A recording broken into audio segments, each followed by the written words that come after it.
Dans la Bible, il est parlé du voile dont se couvrait le visage Moïse. Un voile, c'est comme un rideau. Moïse voyait au travers. Mais lorsqu'il est redescendu de la montagne, la présence de Dieu était telle sur lui qu'il s'est couvert le visage. Les femmes juives se couvraient le visage lorsqu'elles avaient fait l'amour parce que si elles rencontraient quelqu'un, même 3 heures après, pour que la personne ne puisse pas réaliser le bonheur qu'elle vivait. Alors, dans le Nouveau Testament, en 2 Corinthiens 3, il y a une analogie qui est faite entre le voile de Moïse et les chrétiens.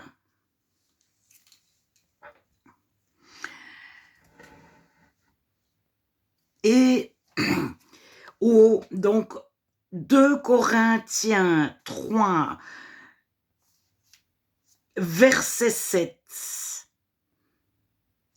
Or, si le ministère de la mort, gravé avec des lettres sur des pierres, a été glorieux, au point que les fils d'Israël ne pouvaient fixer les regards sur le visage de Moïse à cause de la gloire de son visage, bien que cette gloire fût passagère, combien le ministère de l'Esprit ne sera-t-il pas plus glorieux?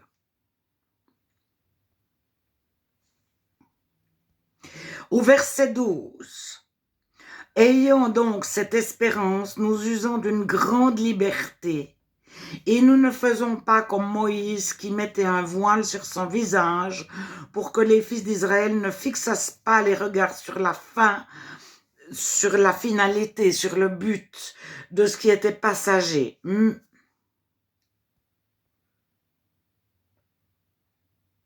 Au verset 15, jusqu'à ce jour, quand on lit Moïse, un voile est jeté sur les cœurs. Mais lorsque les cœurs se convertissent, donc sont transformés, voient la vie différemment, donc se convertir, c'est toujours métanoïa, c'est changer de paradigme. Lorsque les cœurs se convertissent au Seigneur, le voile de leur cœur est ôté, enlevé. Or, le Seigneur, c'est l'Esprit, et là où est l'Esprit du Seigneur, là est la liberté. Nous tous qui, le visage découvert, sans voile, contemplons comme dans un miroir la gloire du Seigneur, nous sommes transformés en la même image de gloire en gloire par le Seigneur, l'Esprit. Le chapitre 3, toujours de 2 Corinthiens, avait commencé par expliquer que les gens, des fois, envoyaient des lettres de recommandation. Le roi, quand il envoie quelqu'un, il lui donne une lettre. Moi, le roi, je t'ai envoyé. Et les personnes qui n'étaient pas forcément le roi se recommandaient l'une l'autre par des lettres écrites. Et au verset 2, c'est vous qui êtes notre lettre écrite dans nos cœurs, connue et lue de tous les hommes. Vous êtes manifestement une lettre de Christ écrite par notre ministère, service diaconat, non avec de l'encre, mais avec l'esprit du Dieu vivant, non sur des tables de pierre, mais sur des tables de chair sur les cœurs. Cette assurance-là, nous l'avons par Christ auprès de Dieu. Ce n'est pas à dire que nous soyons par nous-mêmes capables de concevoir quelque chose comme venant de nous-mêmes. Notre capacité, au contraire, vient de Dieu. Il nous a aussi rendus capables d'être ministres, serviteurs, diacres d'une nouvelle alliance, non de la lettre, mais de l'esprit, car la lettre tue, mais l'esprit vivifie. Et au chapitre 4, je pense que c'est un verset extrêmement, extrêmement important. Chapitre 4, verset 5, nous ne nous prêchons pas nous-mêmes. C'est Jésus-Christ, le Seigneur, que nous prêchons. Et nous nous disons, vos ministres, vos serviteurs, vos diacres, à cause de Jésus.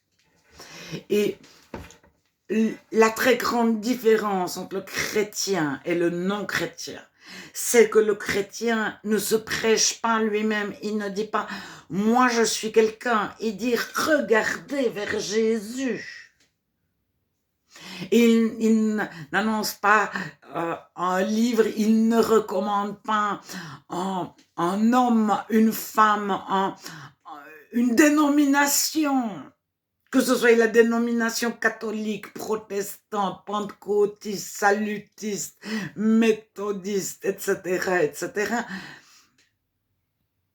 Alors, le non-chrétien veut toujours mettre le chrétien dans une case. Mais est-ce que tu crois ça ou ça ou ça?